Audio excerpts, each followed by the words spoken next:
Hi, we're Sheafs and this is Forge TV. This is not a contest. The more you want, yeah, the more you get less. So you come to the end of your Join the Movement tour.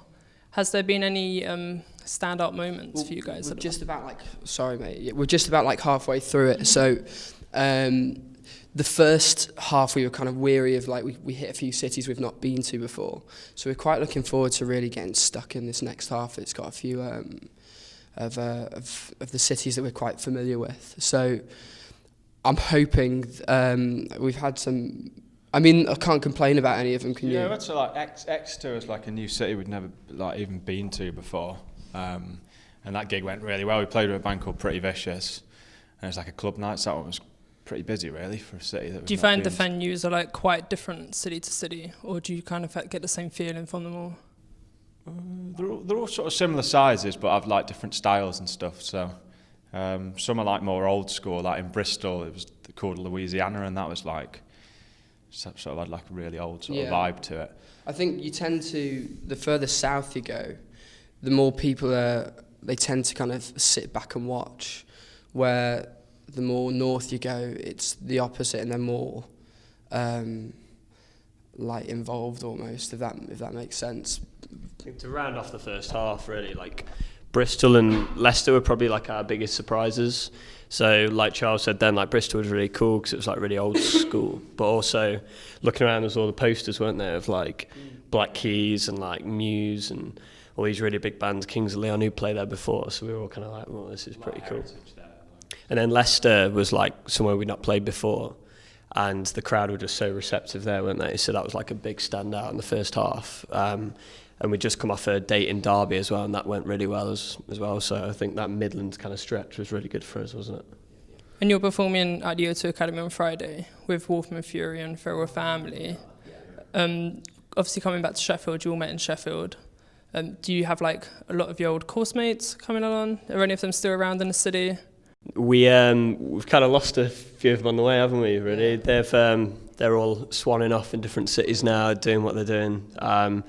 But we're kind of relying on our kind of live kind of experience since we've kind of started. So we've tried to build quite a big kind of audience in Sheffield. So we're kind of relying off that, aren't we?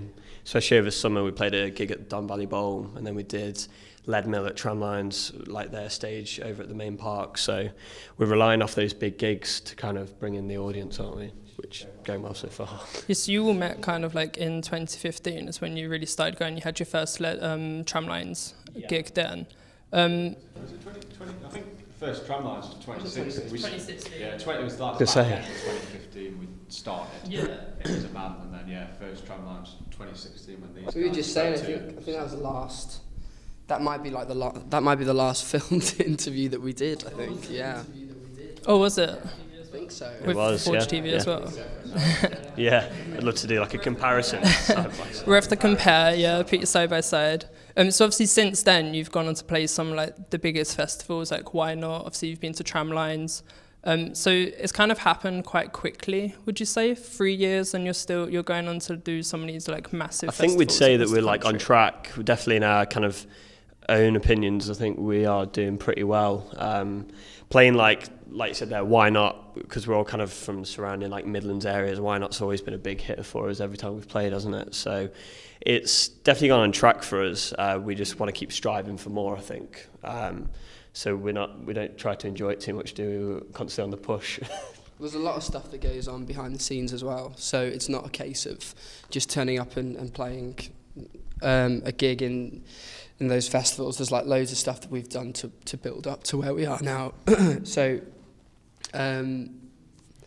it's not an overnight thing. It's certainly, I think we've put the work in to be well. What's been the biggest change that you've noticed over the past 3 years? For your day-to-day business, how has being in a band and getting this success, how do you feel that's affected your change? Or not even affected, improved? What do you mean, sorry? So what kind of changes have you noticed? I think the one thing for me is that we've actually got a little bit of a fan base, which we weren't used to. Certainly in the earlier stages, like you said before, we were very reliant on our mates from uni or anything like that. But like Exeter or maybe not so much Exeter because Pretty Vicious were on the bill and that they kind of had like a lot of people there